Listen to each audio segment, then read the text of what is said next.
A former FBI counterterrorism expert turned Hollywood writer and actor recently explained how Hollywood manipulates American culture. Roll this up over at phantompulse.com. You can find the link in the description below. And this former FBI counterterrorism expert is none other than Tim Clemente. He did an appearance on actor Matthew Marsden's YouTube channel back in December, but I recently just found it. And Marsden kind of brought up the topic on the importance of Hollywood, saying it forms a lot of people's perception of the world. And I think a lot of people might not actually understand that, because it does. Hollywood is very, very important. Making films, making art is extraordinarily important, not obviously just as a society, but to us on a personal, individual level. I think there is something that speaks to us through art. It is why so many of us become attached to a lot of these films, because they're pointing us towards something bigger. Obviously, in my case, Star Wars, Lord of the Rings, etc. Two of my favorite stories, whether that be in film or in novel format. So anyways, Marsden brought it up, saying it forms a lot of people's perception of the world. And I think that is undeniable. You see this quite often. Lots of people trying to take on the role of the resistance, modeling themselves after the Disney Star Wars films that they made, which is that I think was part of their purpose. It's why they made them that way to begin with. Interestingly enough, they came out right before Donald Trump decided to run for president, right? And Clemente responded to Matthew Marsden, saying it forms everybody's perception of the world. Politics and culture are downstream from entertainment. It's undeniable. I actually disagree with that a little bit. We'll get to that, because it's why Hollywood has always pushed their agendas on shows and movies and then changed the culture because of it. It's not the other way around. It's not the culture saying to Hollywood, hey, this is what we want you to do because this is what we believe. No, it's Hollywood saying to the culture, this is what you will believe, this is what you will think, this is what you will know.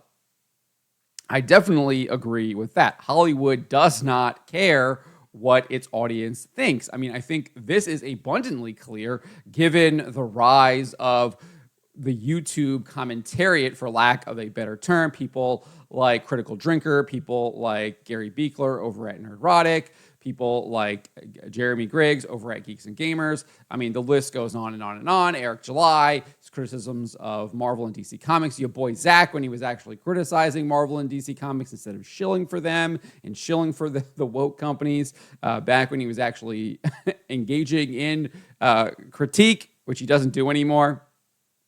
But anyways, they don't listen. They weren't listening to those people. They weren't taking advice from them. What do we keep getting? We keep getting the Marvels. We get Captain America: Brave New World. We're getting Daredevil: Born Again. We're getting Agatha All Along. We're getting Star Wars: The Acolyte, right? They aren't listening to what people want, at least not at these major corporations, not at Warner Brothers, not at the Walt Disney Company, not at Amazon. What has Amazon done with Rings of Power? What has Amazon done with Wheel of Time?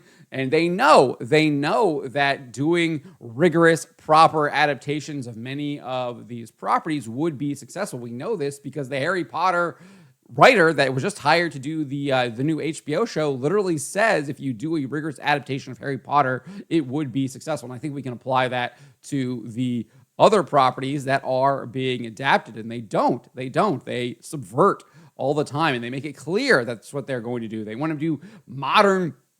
They're making it for the modern audience. Well, what is that modern audience? That modern audience is actually you, because as Tim Clemente says here, they want you to know what they want. They want to tell you what you will believe, what you will think, what you will know. They want to shape you. They want to sculpt you. You are the modern audience that they want to form in their twisted image.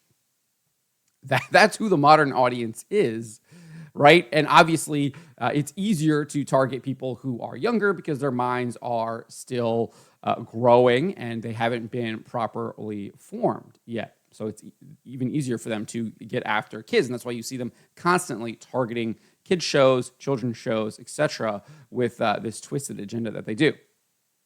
Anyways, Clemente goes on and says, it's not the other way around. It's not the culture saying to Hollywood, hey, this is what we want you to do because this is what we believe. No, it's Hollywood saying to the culture, this is what you will believe. This is what you will think. This is what you will know. I just went over that, reiterating that again. He then shared an example. It's why in surveys within the last decade, high school kids are surveyed, and they believe that 30 to 50% of people in America are LGBT. This is 10 years ago because that's the percentage of characters they were seeing in TV shows and movies, and they just thought that's the way it is, even though they didn't know that many people that were.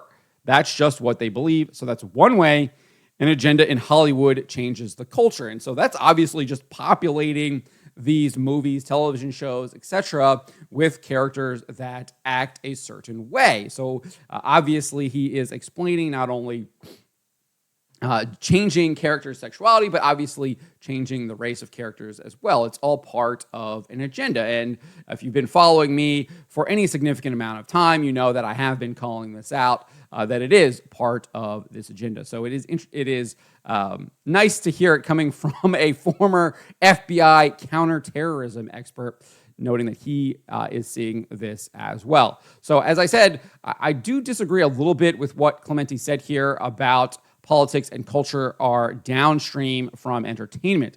I don't fully agree with that. I actually agree more with what novelist Brian Niemeyer said. He's talked about this subject as well in depth, and he says people aren't convinced by logic and reason, they're convinced by emotion, and art speaks directly to the emotions. And unlike Clemente, Niemeyer notes that the purpose is not to affect cultural change by themselves, though cult media do move that needle. So obviously, the purpose isn't specifically to change the culture, but it does, but that's not its main purpose. That is a side purpose, according to Brian Niemeyer. He proposes that the main utility of corrupting the arts is to buttress policies enacted through government, usually the courts, obviously the gay marriage being the example of that. You can also point to abortion. Obviously, that was recently overturned, but obviously that was done through the courts as well. We know gay marriage is being done through the courts too. And then he goes on, which are informed by witches in the academy. Obviously, he's referring to people in higher education, university professors, et cetera, people writing at the New York Times that claim to be like professors from Columbia or whatever, or they technically are professors at Columbia, but they're the ones pushing all of this nonsense, right? Informed by witches in the academy. So he obviously goes on and gives an example of how it all works. If you click this link here, you can find that. So and get see that example. I didn't include it in here, but this is I definitely agree more with what Brian says here, that it is used to buttress what the government is doing.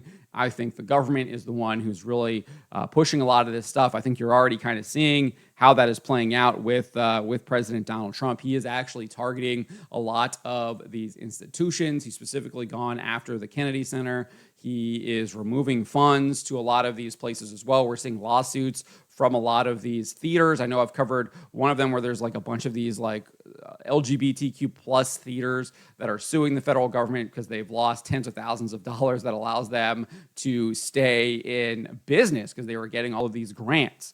And Donald Trump is shutting that off. And so you can see that a lot of this was coming from the government, and it is acting as a buttress to the government's policies. So I think Niemeyer's analysis is a little bit more accurate than Tim Clemente's as far as the how Hollywood operates. And it's not just kind of Hollywood is the one changing the culture, changing politics. Hollywood is used to buttress politics from the top down. That is kind of how I view that. And you can also look at how Elon Musk has taken over X, right? It wasn't some kind of popular uprising from the bottom up on Twitter that got a bunch of changes made. No, it took Elon Musk literally purchasing X, taking it over, and instituting changes from the top down to radically change that social media site. And it has. I mean, it's undeniable. And that came from the top down. This all comes from the top down. You can look throughout history. All changes usually are coming from the top down. And it makes sense because obviously we live in a world that is hierarchical. You see that even in nature, right? Things are hierarchical. So I did still find Clemente's comments interesting, and I do want to go back to what Matthew Marsden says and how he even brought this topic up about the importance of Hollywood, saying it forms a lot of people's perception of the world. And this is actually part of Christian teaching, part of Catholic teaching.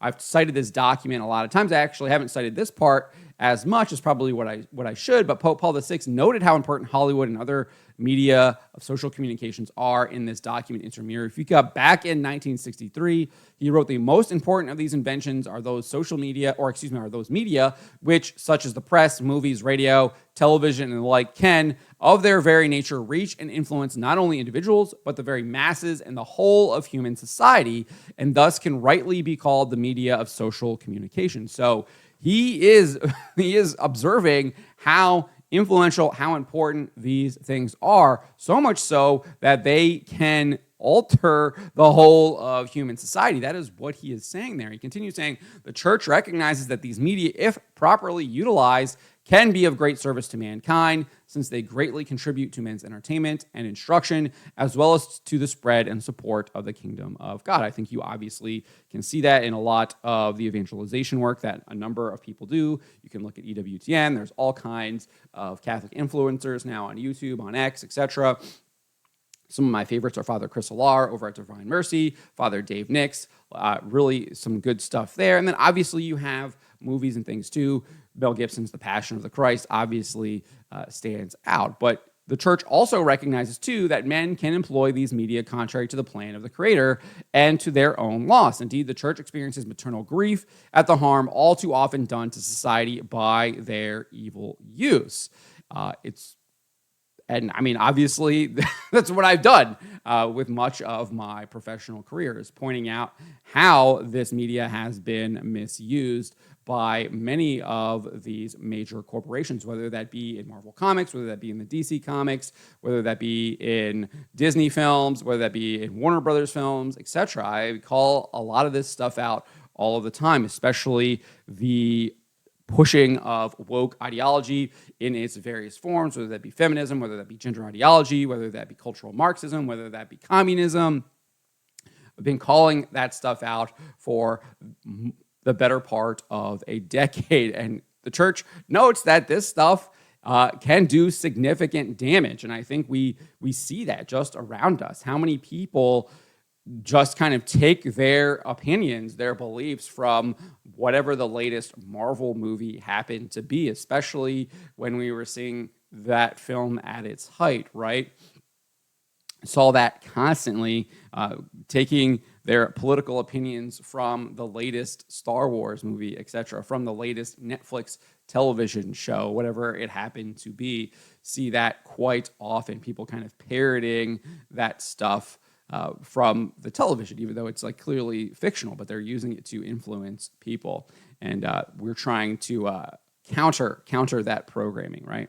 So obviously, the creation of true art in the form of films, television, comics, novels, and more are extraordinarily important. It is so important what the church says here, what Pope Paul VI says here in Inter Mirifica highlights why all of this stuff is important to us. And it's why Christians should band together to counter much of the evil woke programming that is coming out of Hollywood and create art that, as the great Bishop Fulton Sheen said, uses the word up from all this filth, up from this violence, up from this indifference of courts, up to the hid battlements of eternity, up to God. Just famous words there from Bishop Fulton Sheen, and I think we can apply it to the two movies, two TV shows, two video games, etc., and make it all great again, right? Make it all great again. And obviously, that the Inter Mirifica I've cited on a number of occasions. That doesn't mean you can't show things that are objectively evil, but you have to show it in a way where it's not being portrayed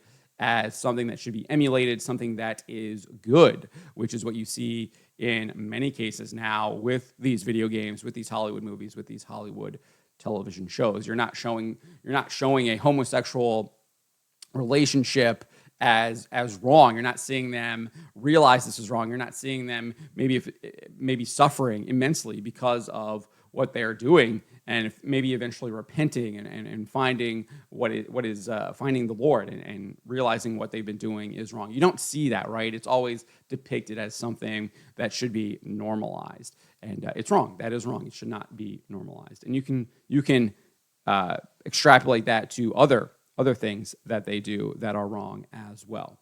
But let me know what you guys make of what Tim Clemente had to say here about Hollywood and how it is manipulating and controlling American culture. Let me know in the comments below. Remember to always be charitable, especially to each other, and to always, always speak the truth.